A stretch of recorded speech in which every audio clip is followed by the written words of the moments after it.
Thank y'all for joining Jackass Politics, where we believe the center left isn't just the mushy middle, it's the only place that's still trying to get shit done. I'm Adam, and that's Ian, and today we got a great special guest, former NC Rep Chaz Beasley. Chaz, thanks for being here today. Yeah, thanks for having me. All right, so let's just dig right into it. So lately, the Democratic Party struggled to connect with working class voters amidst growing concerns of oligarchy in the U.S.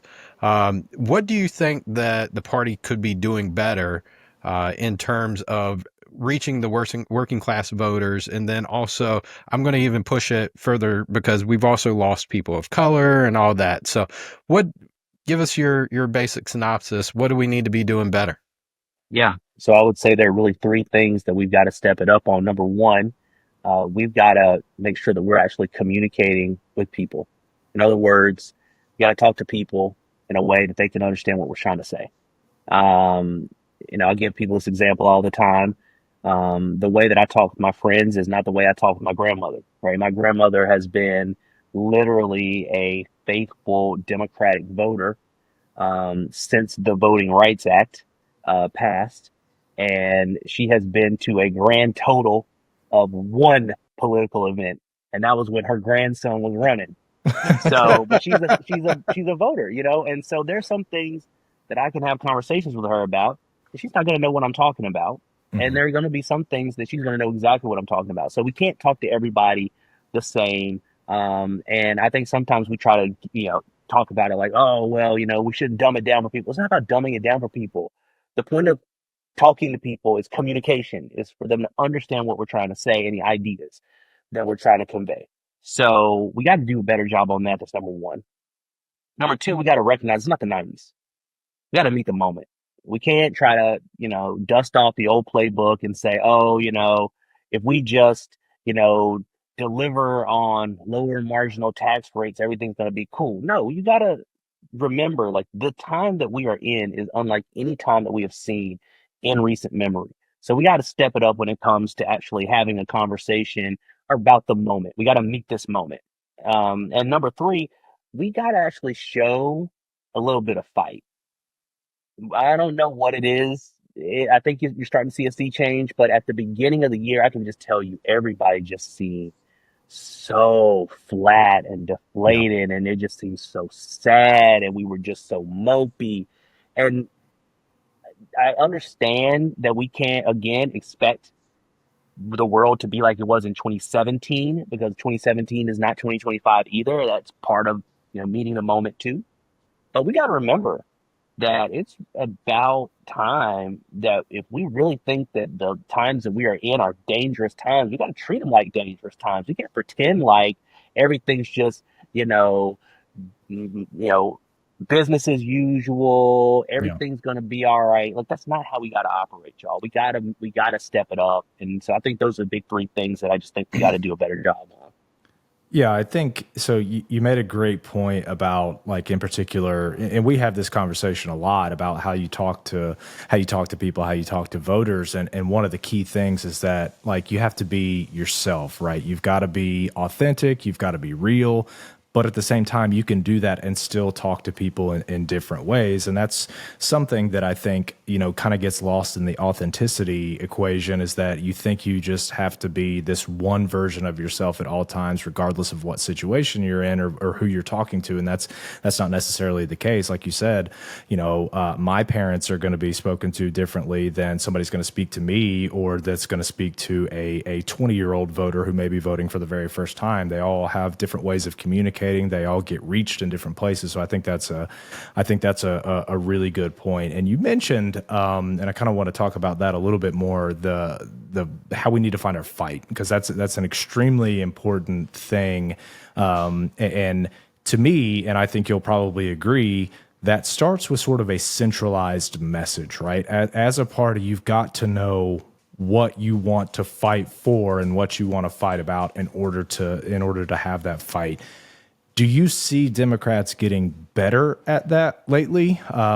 Because we've talked about it a little bit, and I think Adam and I both agree that we're getting better. Do you see us getting better there? And are there any other areas of improvement? Yeah, I think that's a completely fair question. Yeah, I think I think we're getting better, but I also think that an improved message, doing better about what we're saying, is only half of the equation. Because there Mhm. are some places in North Carolina, for example, where it's not so much that our message is bad, it's that our message is non-existent. Right. Like it's not you're not even hearing about what Democrats have to say. Yep. There's not any Democrats on, getting the message out there on the radio. They're not hearing about it from their friends. They're not seeing it on television. They're not getting it on YouTube. They're not getting it from anywhere. And Mhm. so we can have the perfect message, but I used to be one of those people who's like, a tree falls in the forest and no one's around to hear it, doesn't make a sound. I'll be like, of course it makes a sound, right? Now I think it's like, no, it doesn't make a sound. Yeah. The answer to that question is no. Right. That if we have a spot on message that's going to appeal to 50% plus one of North Carolinians, and you're only hearing it in Meck, Wake, Durham, Guilford, Forsyth, Cumberland, and Buncombe, uh, it's not going to be a winning message. We Mhm. got to talk to everybody, and we also, to be fair, and I'm coming in hot, right? Not even letting Adam Bring get the into the heat. question Bring the yet. I'm heat, like, bro. he's already question one, but we have got to stop being scared that somebody's going to disagree with us. Yeah. Like Oh yeah. you gotta be willing to have the conversation. Yep. I started knocking on doors in Catawba County. It's literally a high 60% Trump county. That's where I started knocking on doors. Yeah. So you knocking on Democratic doors there, and you might get some people that are not going to vote for you, or don't want to hear what you have to say, and they're knocking on Democratic doors. If you're only knocking on doors with people that you feel comfortable having conversations with them. They got nice manicured lawns. We got to start knocking on doors in places where you got to walk up a few steps. And maybe they got a couple of cars in the lawn instead of the nice well Mhm. manicured looking like a baseball field lawn. Yep. We got to go by these places. But let me stop because I'm on, I'm already on a roll. So You're good, man. Bring the heat. No, we I'll love just it. say this. I'll just say this, that when I ran for the first time for, I'm a town commissioner, and when I ran for the first time as a town commissioner, it's non partisan, or supposed to be, right? I didn't have money enough at the time. The party wasn't giving us walk list or anything. You had to pay for van access. I'm just a working guy, man. I didn't have money for that. They wanted $400 for it, and I'd raised like only $1,000, and I Mhm. needed that for campaign material. So I just went out and just started knocking every fucking door. And you know what? Yeah, I had people that were like, "Oh, you're the baby killer Democrat, whatever." Like, at the end of the day, all right, sorry, man, we're not going to agree, but let Yeah. me tell you about what I'm going to, we're not going to agree national, but let me tell you what I'm going to do for you here. And, I have people to this day that are, I mean, I have a guy specifically that he is a guy that volunteers for every Republican event that he possibly can, goes out door knocking for Republicans, all that. That dude gave me a check last time I ran. Mhm. He came out and knocked doors for me. He's Republican as Republican gets, and he doesn't agree with me on things, but he respects that at least game out there. And I'm always telling him the truth. I'm telling him what I'm going to think, and I at least listen to him. Mhm. That's the biggest thing for me, is that we just got to be able to like at least listen to these people. But if we don't go and knock on their door, we're not listening, right? So that's definitely right. I do also want to bring back up something that you said, because Ian and I were discussing this in our group chat earlier today. You brought up that it's not 2017. We Yeah. really have so many more people right now that are still trying to run off of Donald Trump inspired me to run. Right here in this damn state, we got those people. Mhm. Right. You probably know who they are. You ran, Right. you worked with them, and we got to get out of that mentality, right? And how is it that we get across to those reps? We're we got a little podcast, man. You know, it's not like we're transformative yet. Yeah. So how do we get across to the Yeah. reps that, hey, you need to, because, you know, I think it's Rep Brandon Jones, I think his name for the Republican side, is bringing out all these, you know, bad bills that we're doing. What was the one today in about putting Oh people. yeah, it was HB 589 or something like that. It was about, you know, is I don't remember who introduced it, but it was basically about you know, allowing effectively the message for Republicans is going to be it's allowing criminals back on the street. You know, it's basically giving them the ability to you know, file for a motion to be, you know, an early release or something like that. And you know, we were talking about it in the group chat, and it was like, okay, is that really a bad idea? You know, no, these are non-violent offenders according to the bill. Now, Republicans are going to spin it as violent, but is this the time for that? Like when so many Americans are suffering, can't pay their bills, you know, losing their jobs, all that. Is this really what we need to be working on? So, Yeah. Well, I think a couple things immediately come to mind when it comes to this not being 2017, right? Number one, to your point, Adam, um, the strongest predictor of who you vote for, the thing that you can say, if all things are stripped away, the biggest driver for people is personal affinity. That's just a fancy way of saying if I feel like I know you, if I mhm. feel like I really know you, that is a stronger predictor of voting than partisanship. So, for example, you may say, "Oh, I don't believe that. I'm skeptical." I'll give you an example. Every single one of us, every single one of us, know people who are party line voters, except for their dentist, because they vote because they know their dentist, and you know I'll vote for him because you know he's my dentist. Yeah. It is stronger. It is a much stronger pull for people if they feel like they know exactly who you are. That only starts if you're getting outside of your circle. All right. So we have to do a better job. So I've got smoke for everybody, right? One of the things I have smoke for are these people who are so driven by analytics. Like everything's about analytics. Everything's about parsing the numbers, Yep. and figuring out, if I can figure out what bucket you're in, then I can figure out how you're going to vote. We've got to start letting that go because what's starting to happen is people are starting to use the numbers to, to not predict how people are going to vote, but to literally reinforce how they're voting already. Yep. So Yep. it's a huge problem. And I don't want to make it sound like, we gotta, everything sucks on our side and everything's perfect on their side. Look, the Republicans should have gotten the United States Senate a long time ago.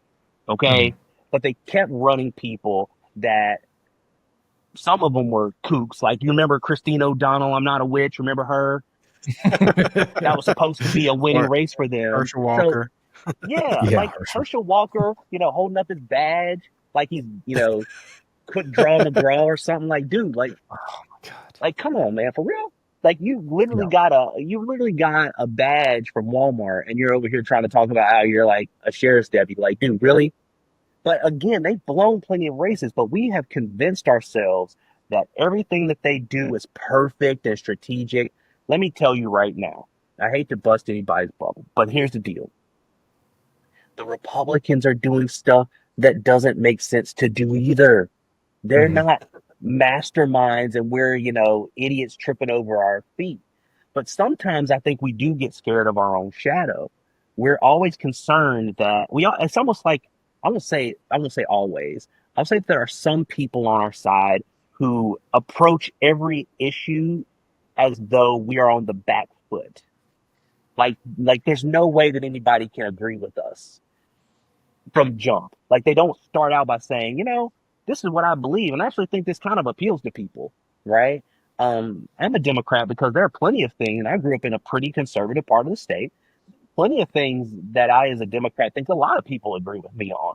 I Yeah. personally believe that People would rather not send their kids to schools that are falling apart, and I feel like most people want to feel like their kids are going to get a better education than they got. I feel like that's not necessarily something that we should shy away from, right? Yeah. Um, I think that if you look at Andy Bashir in Kentucky, it's almost like people think that he's got some kind of magic because he's winning these counties that Democrats aren't supposed to win. Who told you these are counties that Democrats aren't supposed to win? Who told you that? Right? Hmm.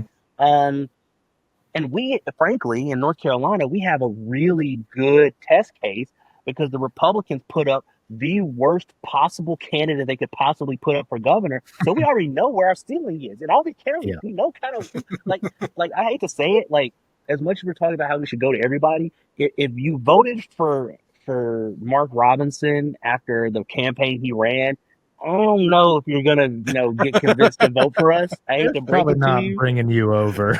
No, probably not. But we now know in a lot of these counties, like kind of where our ceiling is, and Yeah. we can use talking about analytics. We can use those numbers to our advantage. If someone voted for Josh Stein over Mark Robinson, there's something there that we can build on. And that's not to Hmm. say that we should always pretend like the Republicans are going to put up the worst candidates possible, but they put up a lot of bad candidates recently. They This do it a is not lot. something that, yeah, they do it a lot. So we gotta stop, we gotta stop getting on our own way on that front. Yeah, So, I like the go ahead. point that you made about analytics, and I want Adam you to kind of go over that tweet that you sent in the group chat earlier today about basically Democrats ignoring those analytics. Do you have that one pulled up by chance?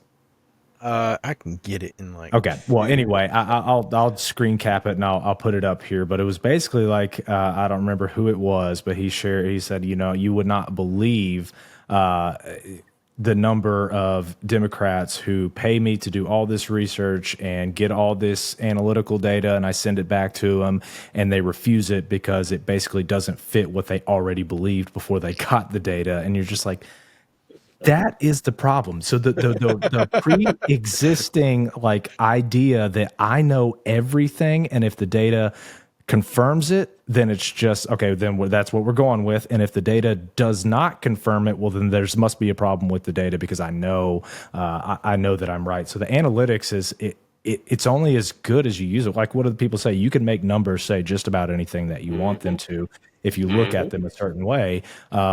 But if it doesn't agree with your predetermined idea of what you wanted, whatever that issue is to be, you have to accept that. Okay, maybe there is a flaw in your argument, and it's just. I mean, it's like you said, we're scared of our own shadows. We're so stuck in like what we kind of believe, and I say we because I feel like it's not everybody. I think there's a lot of very good candidates out there doing very good stuff. But we've got to it all starts with stop pretending that you know everything and stop apologizing for what you believe in. Those two things are extremely important for us to do. We should not be apologetic. And like you said, we should not immediately be on the back foot with every issue that we believe in. Say it with conviction because then people will believe it. And it goes back to your other point. A lot of people vote just because they fucking like you. Like that's Yeah, it comes down. So much of it comes yeah. down to that. They don't like inauthentic people, and they don't like people that don't believe what they're telling you. So I think those are really great points. No, Also, I appreciate it. I want to jump in on that too because we had Sanjay and Sahali from they're the president and vice president of the College Dems, Mhm. and one of the things that Sanjay we actually clipped it and sent it out, and it created quite a little stir on Twitter for a minute. Was he was talking about that we need to get away from the consultant class, right?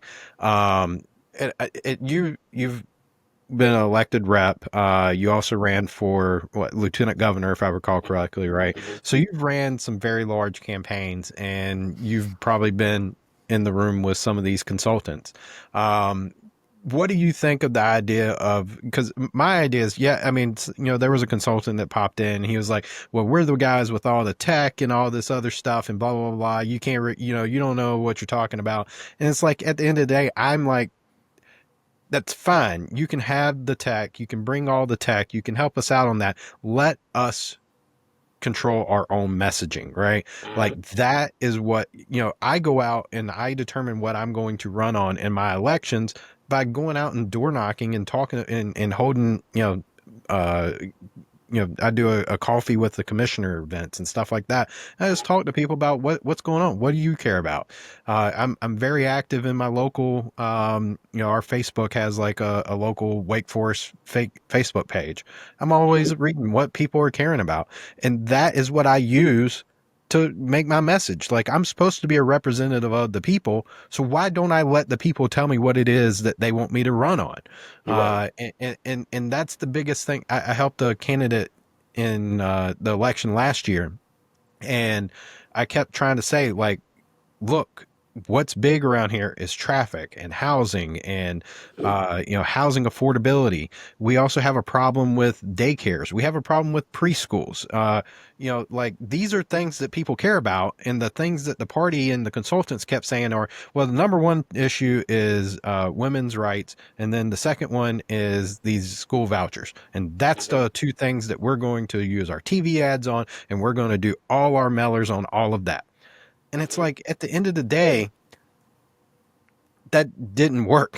Like those things are important, but they're important to mainly it's at the end of the day, the economics and the things that people are doing on their daily life matter much more to those people. I don't care what people are telling you in your focus groups, and they're saying everything's on a scale of 10. I guess the question is there that I've tried to ask is, what do you think of that idea of getting rid of the consultant class, being that you were an elected rep? Yeah. So to get a little on the wonky side, there's this idea in economics of the difference between stated preference and revealed preference, which is just a fancy way of saying there's what people say they want, Yeah. and then there's what people do because they are acting like they want that, right? Like stated what you prefer versus showing by your actions what you prefer.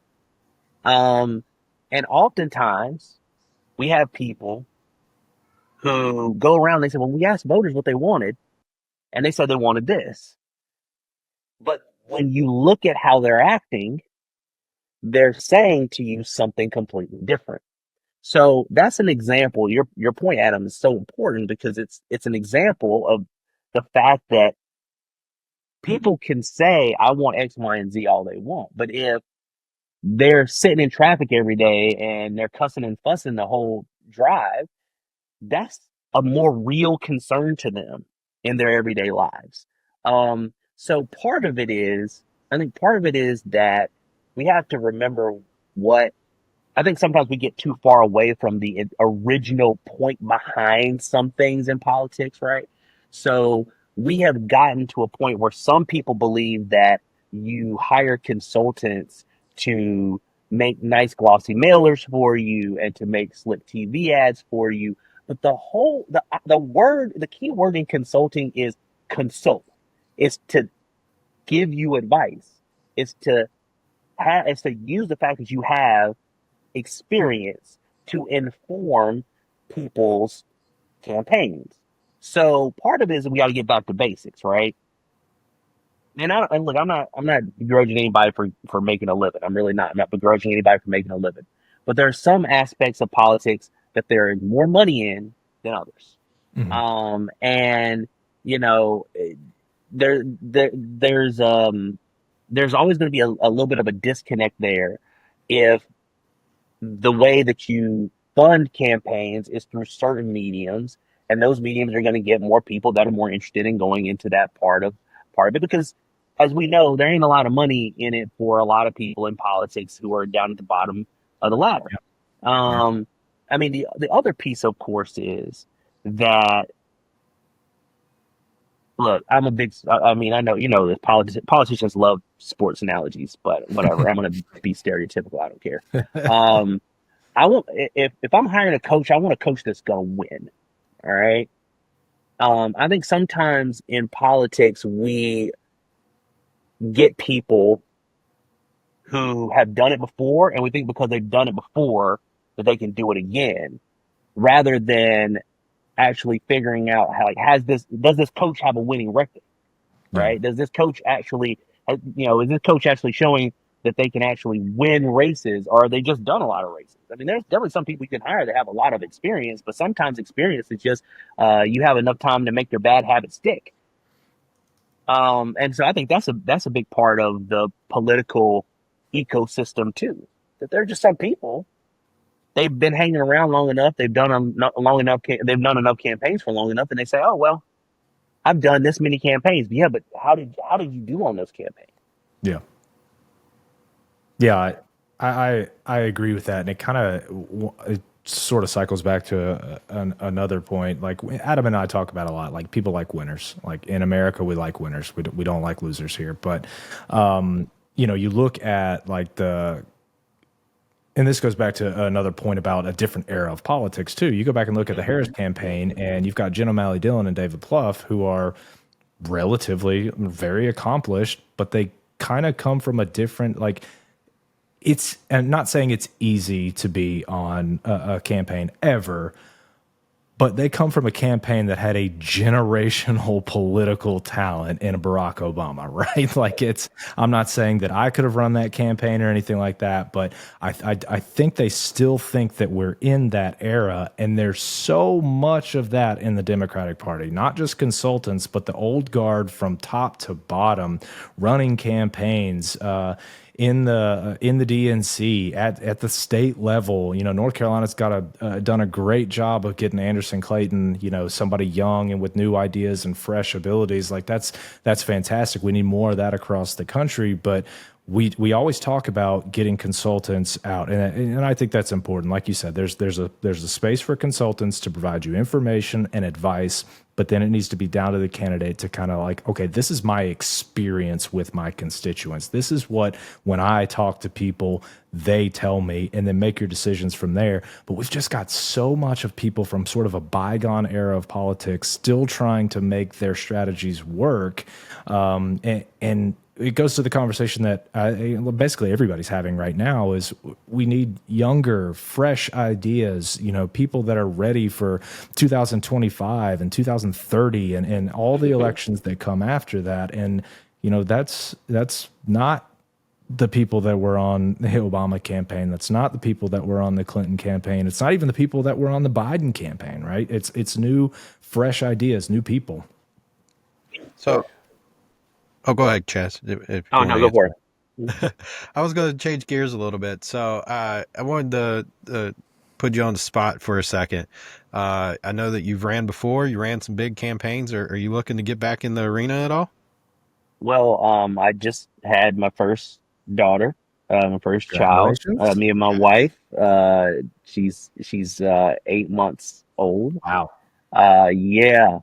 So That's a fun it's time, man. I got a oh three and a man. half year old daughter, so I remember those Oh times.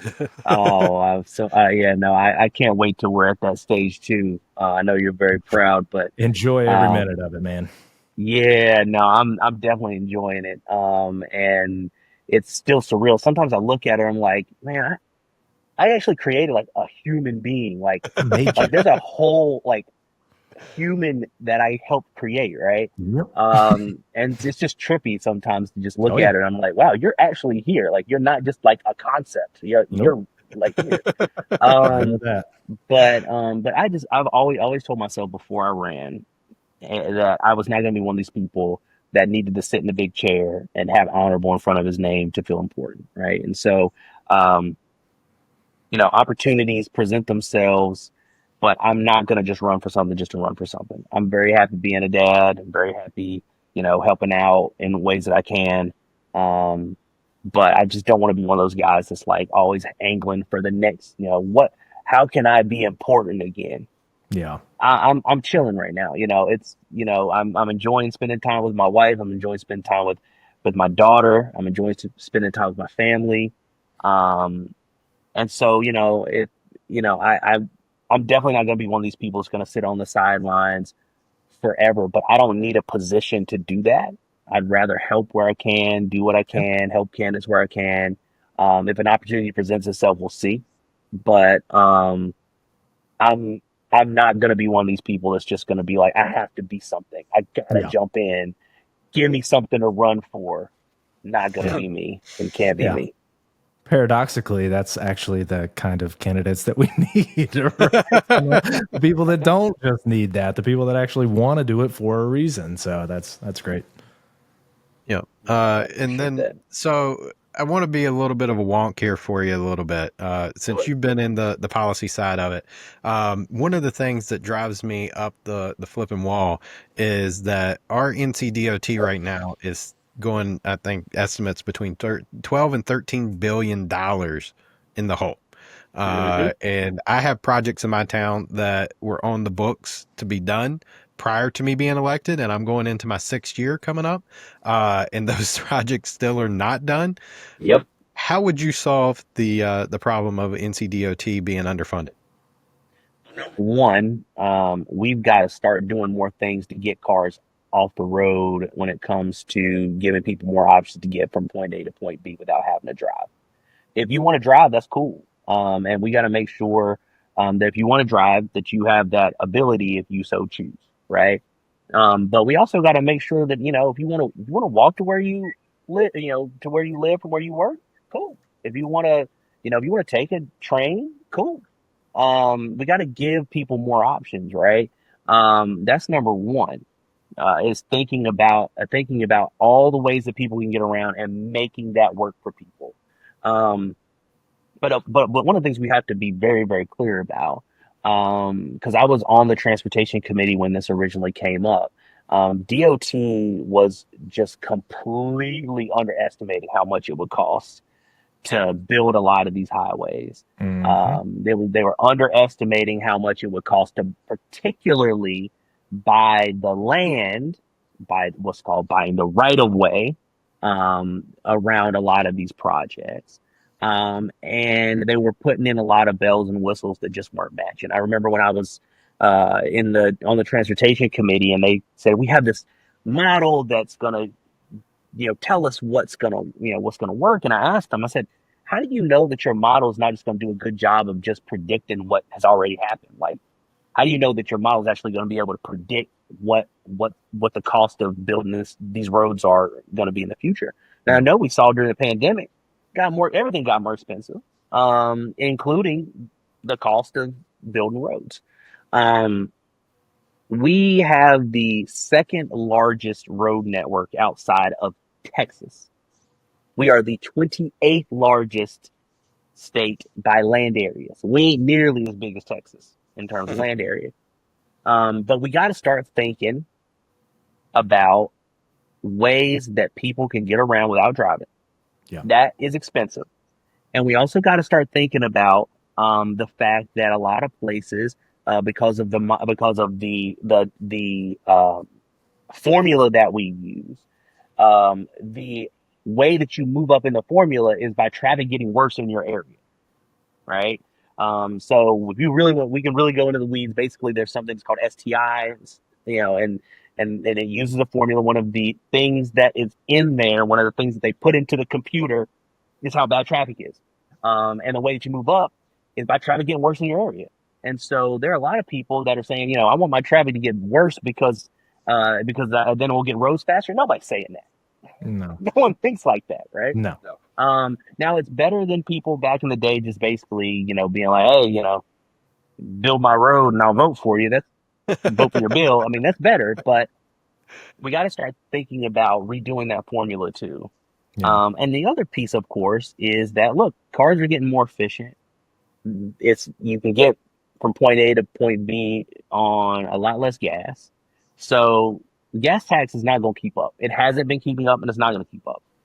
And that's going to require people having a little bit of political courage and being willing to say to people, look, I'm going to do what I can to make it so you're not sitting in traffic frustrated all morning. But that's going to require me to take some tough votes. Which one would you rather have? Would you rather have somebody who's going to tell you what you want to hear, or someone who's actually going to do what it takes to make your roads safer and make your roads less congested? So we gotta have some adults in the room. There are a lot of things that people need to be doing in Raleigh that they're not doing because they know the politics is bad. Yeah, I can't agree more, man. I mean, so here in Wake Forest, we had on the book since 1999 to have Capitol Boulevard uh, to be expanded just through the town, and they were going to build, overpasses and everything. And I mean, literally on the book since 1999. I think it was 2 years ago. DOT came to us, and we had funds that they said were, I think they labeled it dedicated funds, right? Which to us, the layperson that didn't never deal with this shit, that means, hey, we got that funding, right? Well, they came to us in a meeting and said, uh, absolutely no, that's just a classification that we use. We don't really have those funds for you. We're going to kill this whole program. We don't know when we're going to be able to get back to it. Maybe the earliest is 2035, but we're going to take the money that we had dedicated to this and we're going to send it down to Fayetteville and complete a project down there that we can do with complete with this funding.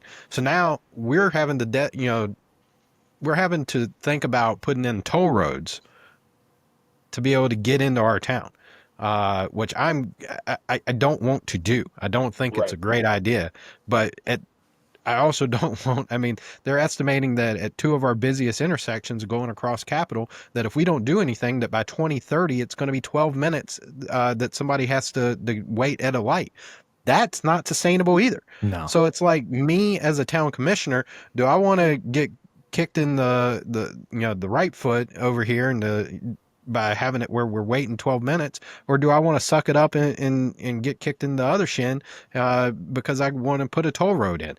And putting that decision on us is completely unfair. NCDOT just needs to get their shit together altogether.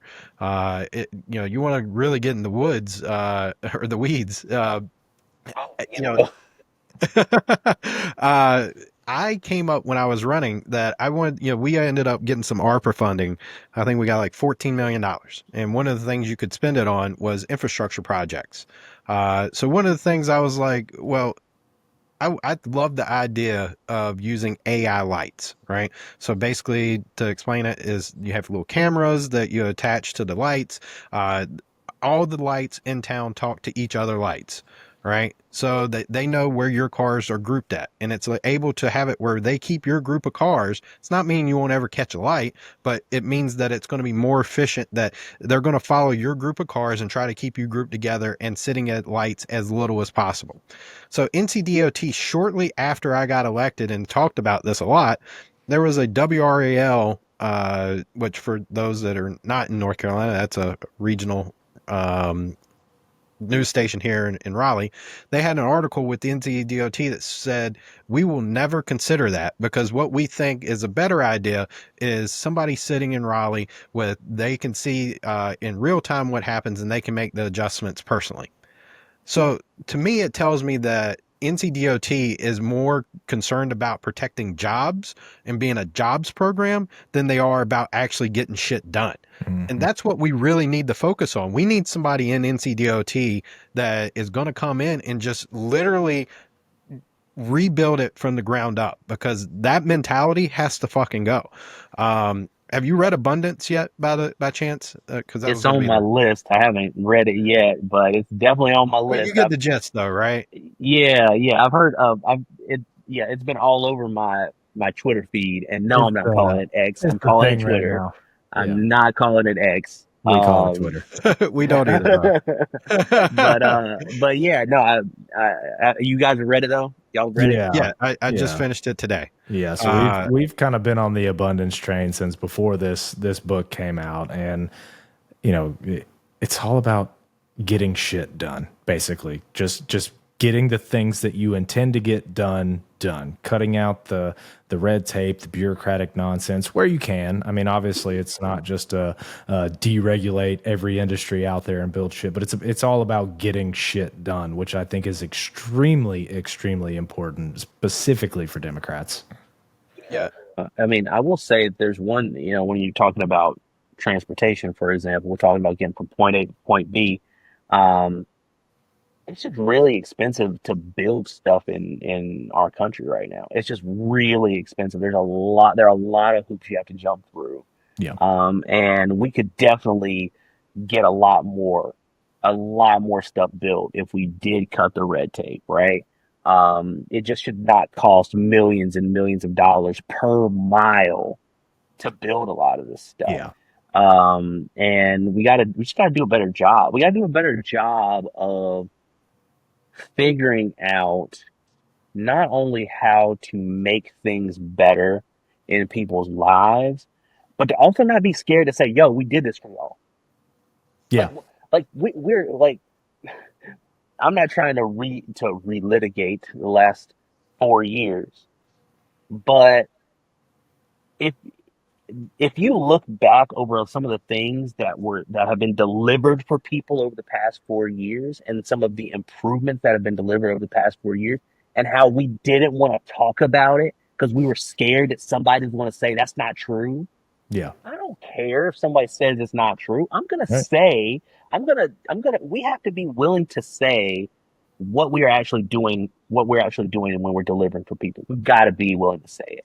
Um, and the idea that you literally had 4 straight years where there were more jobs created every single month, and we didn't talk about it. Hmm. It drives me crazy. I want us to get things done as a party, and I want us to do things when we're in office. But when we're there, we gotta say we did it. So Yeah. if we cut red tape and we say, look, we got this road built faster, we got this light rail line built faster, we got commuter rail in this place. We gotta be willing to shout it from the rooftops. Yep. People have to Yeah. know I we've done this 100% stuff. agree. Yeah. Yeah.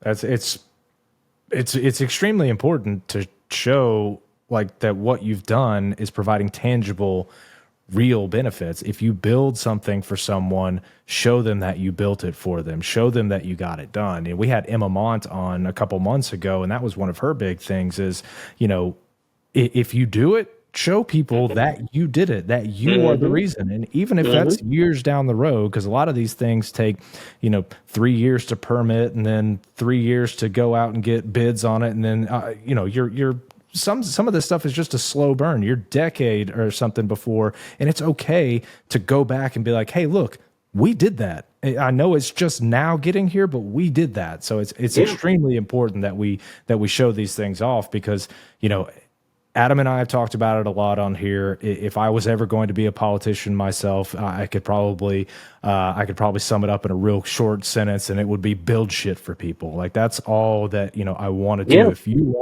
you wanna be the a good candidate, if you want to be the person who delivers the real populist, you need to be somebody who builds shit for people, and it's pretty simple. It's harder to get it done, but the message is simple. Yeah. And I did. So let me also bring this up because this is so I got 2 points.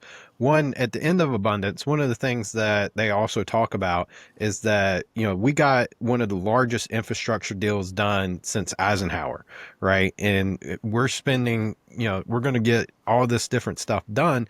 But however, because that we're so process driven and we everything's got to go through environmental reviews, and then it's got to go through the bidding process, and it takes all this time to get the paperwork done, that a lot of the stuff from the infrastructure bill is going to actually happen under Trump. Just a few weeks ago, there was a post that went viral that Trump had this giant red sign up for, I built this, like it was a bridge or something. I don't remember what it was, but, Mm-hmm. Oh yeah, I and remember that. it came from the infrastructure bill. He had jack of shit to deal Nothing. with it, but we're going to have 4 fucking years of, he's just going to take credit for stuff that was in the infrastructure bill. And we did that. And it's like, Yeah. all we had to do was get the fuck out of our own way, and we could have gotten this shit done. And you're already seeing it happen now over in California where the houses are burnt down. I think they've already started only working on like 2 or 3 houses I read yesterday.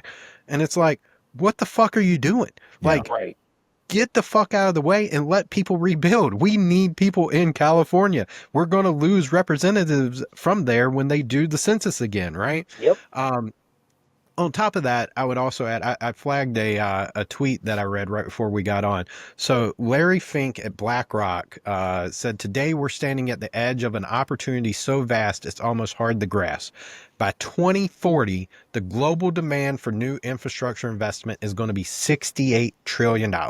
And to put that tag in perspective, it's roughly the equivalent of building the entire interstate highway system and the transcontinental railroad start to finish every 6 weeks for the next 15 years. Whew. That's I mean, just, I mean, crazy. think of the weight of that, man. Like, that's insane, the amount that we're going to have to get done. And do I think that anybody right now that is in office is absolutely caring about any of that? If I had to be honest with you, man, I don't No, think either party is absolutely not looking at even the that. ones I like the most. Yeah. I mean, I think the highway, transportation, the federal transportation highway fund runs out and I think either 2026 or 2027. Do you hear anybody else talking about that? No. No. Yeah, and they should be, and they should be. Oh yeah. But Yeah, I mean it's they go over it in a good amount of detail about just like how unprepared we are infrastructure wise, and so much of it is just what we talked about. All the process can be important, and they do make that point that process can be important because it protects a lot of things, it protects people. But when it gets in the way of you actually providing anything at all, what are you doing? What's the point anymore? And Yeah, I think more Democrats need to become a little less process driven and a little more results driven. Stop trying yeah, to show the new process that you put in there to protect this or this or this, and start showing us what did you build for us? What did you give us? That's what voters want. We want stuff. I mean, that's why you're there. yeah, We want you to build stuff for us, and that's something I think a lot of candidates need to really take to heart. yeah, yeah. So one of my favorite movies is "Oh Brother, Where Art Thou?" And I remember at the end when the sheriff finally catches Mhm. the boys, and he's about to hang them, and one of them says, "You can't do this. We were just pardoned by the governor himself." It went out on the radio, and he said, "Is that right? Well, we ain't got a radio." That is exactly what we have right now. We have people who are running the show who we're going up to them and saying, "You can't do that by an executive order because the rules say," and they're saying, "Oh, you think I care about the rules?" Yeah. We have people who are literally trying to do things by executive order that overturn the Constitution. Like Hmm. literally just ignore whole parts of the Constitution by executive order. So you're using the weakest tool in the law to break down what's supposed to be the strongest rule in the law, Right. which is the fundamental Constitution, right? And we got people being like, "Oh, you can't do that. The rule book, the rule book, the rule book." And meanwhile, the dog is dunking on us. Like, I don't know if y'all seen that tweet. Like, basically, the Yeah. last few years has been us saying, but a dog can't play basketball while a dog dunks on us over and over. Like, find that tweet, pull that tweet up. Yeah. But Yeah. that's exactly what we have right now. We have Oh people yeah. that are so much like, "Oh, but that's not how the process works. You Right. can't, they can't get rid of this whole agency by themselves. That's against the rules." They don't care about the rule. They do not care about the rules. If Mhm. anything, they care about the rules enough to try to figure out to get around them. That's their Yeah. goal, is try to figure out how to get Yeah. around them. We Right. don't have, I told a group the other day when I did a panel, and I said, "Look, I'm not one of these people that believes in like the good old days, and all this kind of stuff when it comes to the '90s or whatever." But I'm like, "Look, Bob Dole ain't walking through that door, y'all. You don't have Jack Kemp, walking in being like, 'Oh, well, we got to do what.'" Like, no, there are people who literally care, who are right now sitting in the White House, who care about nothing other than raw power. Yeah. And we got people on our side that are like, "Well, I don't want to say the P word because that sounds bad. Let's say agency instead." Do you know what game you're playing? Do you know what time you're living in? If you really think Yeah. the stakes are this high, you have to understand there are some people that they don't care at all about anything other than controlling the lives of people in this country. And there are Yep. plenty of them that are right now in the halls of power in the White House. And we're over here acting like it's just another, just another day at the office. No, Mhm. the stakes are too high. We need to understand the time that we're living in, Yep. and stop worrying so much about process this, process that. It's self-defeating. Yeah, I mean, stop playing by rules that we implement on ourselves, and stop, being slaves to process that we created. And it's just, we can't keep doing that. I mean, we got to figure it out. Yeah. So I want to get a quick hot take for you. Yeah. There's an NC bill that's proposing naming "Raise Up" by Petey Pablo as the official state hip hop song. Support it or Yeah. not? It already is. So why not? We should just vote for.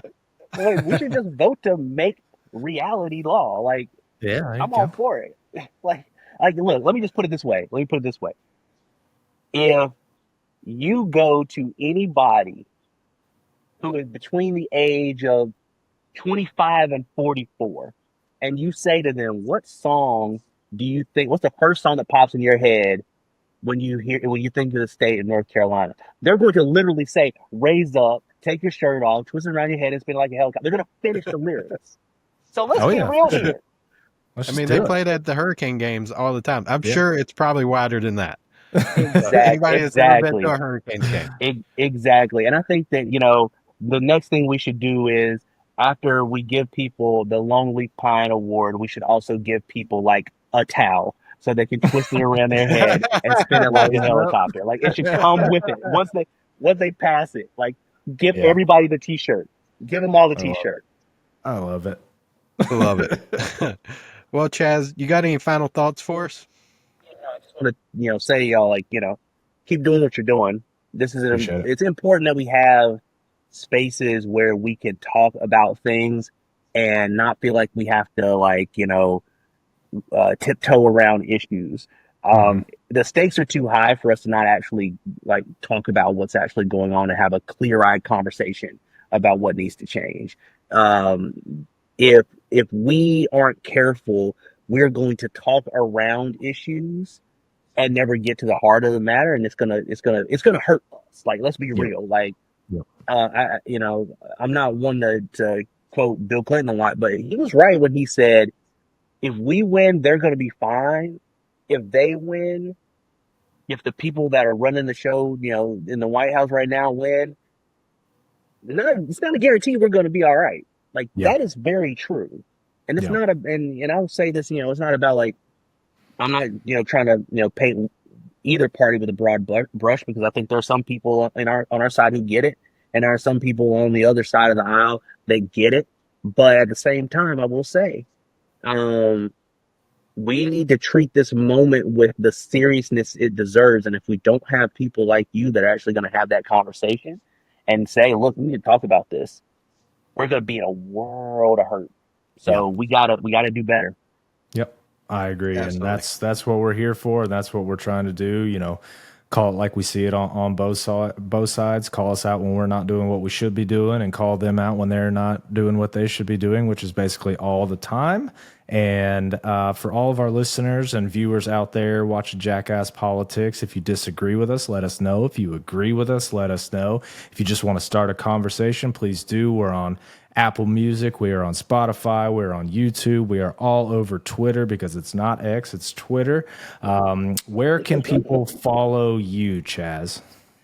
So I want to just thank my mom for giving me a unique name. Everything is pretty much Chaz Beasley or underscore Chaz Beasley. So Okay, there's not a lot of us. So cool. appreciate your mom. Thanks for giving me a name that was Making it easy. easy to use in this tech world that we're in.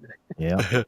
Well, like Ian was saying, like us, share us, comment on us, subscribe to us, all that good stuff. Go hit up Chaz. If you enjoyed this conversation, please share it with everybody. Chaz, thank you so much for being here. Thank you. It's been a great conversation. We definitely will have you back on sometime. We appreciate your takes, man. With that, we're going to be out. Later, guys. Later.